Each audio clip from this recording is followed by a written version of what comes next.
Welcome to another episode of Photo Enthusiastic. I'm your host, Jim Fair. Well, today I have a confession to make. My gear acquisition syndrome is back. But this time I'm keeping it under control by buying another cheap camera. So this is the Nikon D80, released in 2006. It's 10.2 megapixels. A whopping 3 frames per second. And one of the first to use an SD card, single card slot. And APS-C sensor.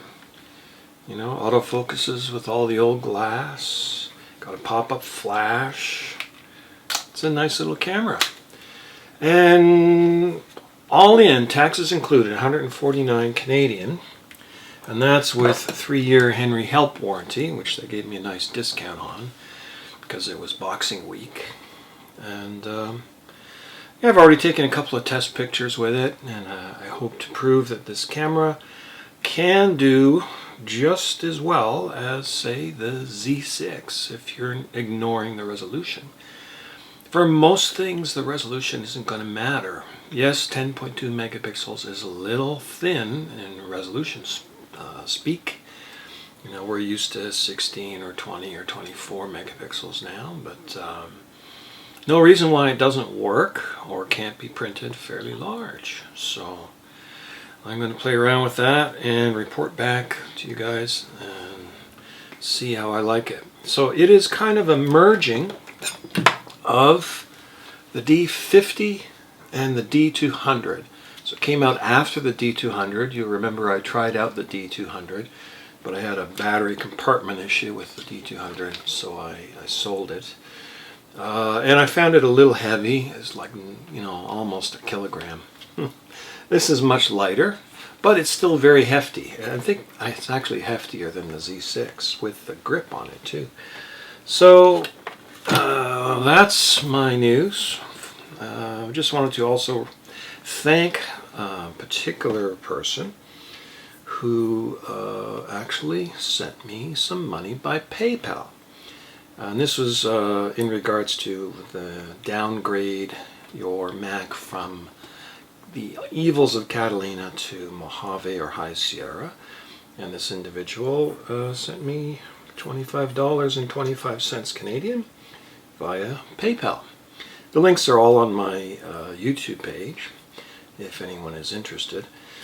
And, you know, I don't make a point of asking for money on this channel because, you know, I figure I have to earn my stripes first. And, you know, if you feel like donating, you'll figure it out. And this person did. Now, I couldn't send a thank you in return by email because the email address on the PayPal account doesn't seem to work. So, anyway, I just wanted to thank that individual. But my wife was like, yay! Somebody actually sent you some money for all this stuff you've been doing, and all this time you've been spending making YouTube videos is actually making money, even if it's only $25.25. It's kind of amazing.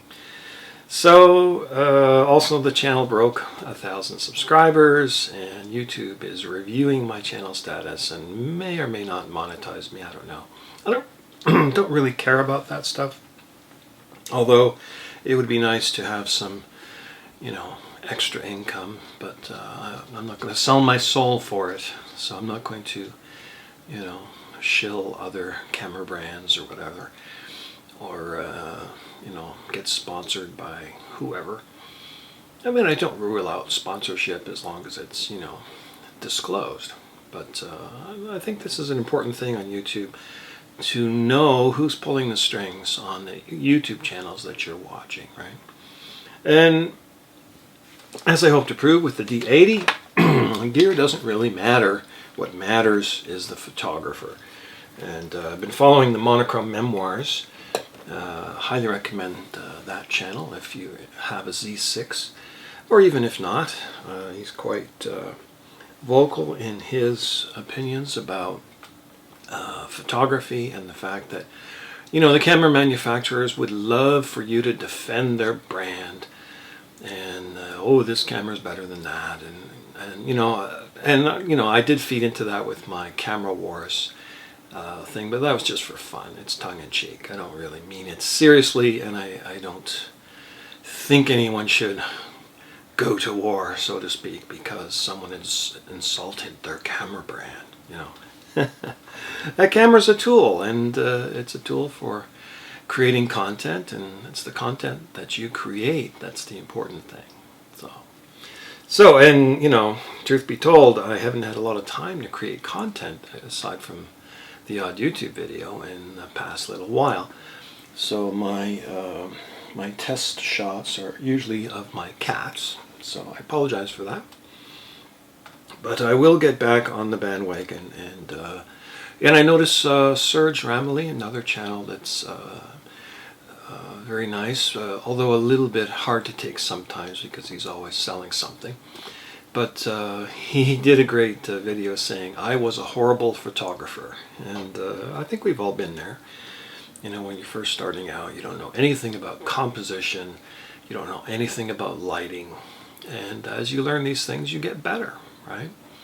So, and even on Mac OS, where I'm a so-called expert, I don't have the gall to call myself a genius like the folks at Apple do.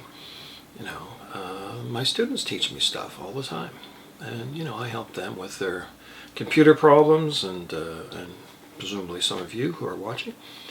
So anyway, once again, thank you, and Happy New Year, and we'll see you in 2020. Fade out.